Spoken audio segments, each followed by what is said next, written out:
crois que pour une première mobilisation, c'est quand même intéressant de voir autant de monde. On parle de 8 à 10 000 personnes. Pour une première, je veux dire par rapport à 2003, nous sommes quand même largement au-dessus. On doit être solidaire, on est là, on est présent. Ce sont des camarades, des milliers de camarades qui vont perdre leur emploi uniquement sur l'hôtel du capital.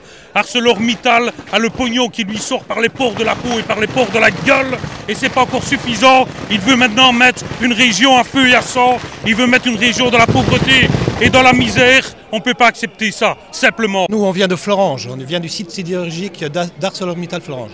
Nous, aujourd'hui, on est ici pour exprimer notre colère parce que, comme les camarades liégeois, notre site est arrêté temporairement. Et nous, on a des craintes sur notre avenir parce que, comme Liège, nous, on risque demain de voir disparaître notre sidérurgie. Alors, c'est aujourd'hui Liège qui est touché en premier, mais on est persuadé que d'autres sites vont suivre. Et donc il faut commencer aujourd'hui à Seraing. Mais je pense qu'avec tous les syndicats européens, on va essayer de mettre les points sur les i à ArcelorMittal dans les jours qui viennent. Ça veut dire que tous les Européens feraient une action commune et simultanée aux alentours du 7 décembre, où tous les outils se mettraient à l'arrêt, peu importe comment ils le font, mais se mettraient à l'arrêt. Donc ça, je veux dire que c'est un rapport de force au niveau européen qui serait une première au niveau du groupe ArcelorMittal. Et ça pourrait lui faire mal pour son image de marque. Par ses méthodes, par son appât du gain, Mittal mérite à lui tout seul une révolution.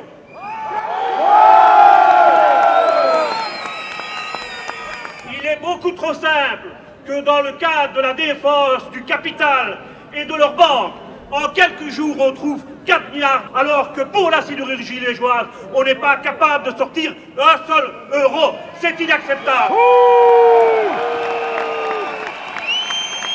Lorsqu'on met en péril la situation de milliers de travailleurs, il est du devoir du politique de mettre en place tous les éléments juridiques pour se réapproprier la sidérurgie liégeoise. Nous seuls sommes capables de faire tourner cet outil au profit des travailleurs et non pas au profit du capital. Nous revendiquons la nationalisation de la sidérurgie. Pourquoi est-ce qu'il est important aujourd'hui pour des enseignants d'être présents à cette mobilisation ? Je crois que la réponse est simple. La plupart des élèves qu'on a, nous autres, dans nos classes, sont aussi des enfants d'ouvriers et de travailleurs. Donc on est tout à fait concernés par la question, quoi. Voilà.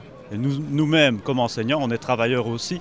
Et je pense que les problèmes qu'on connaît dans l'enseignement, donc des rationalisations terribles depuis 20-30 ans, et ce qui se passe dans la sidérurgie, c'est très très étroitement lié, quoi. C'est la même logique qui est derrière, quoi.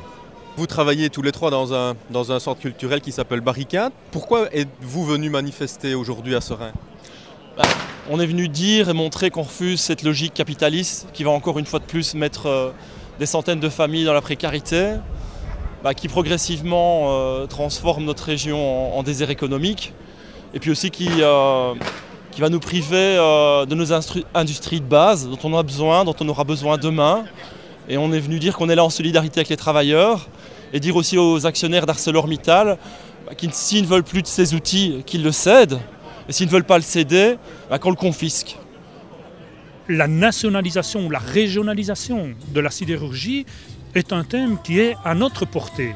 Il y a 4 ans, personne n'aurait parié un sou sur le fait qu'on nationaliserait une banque.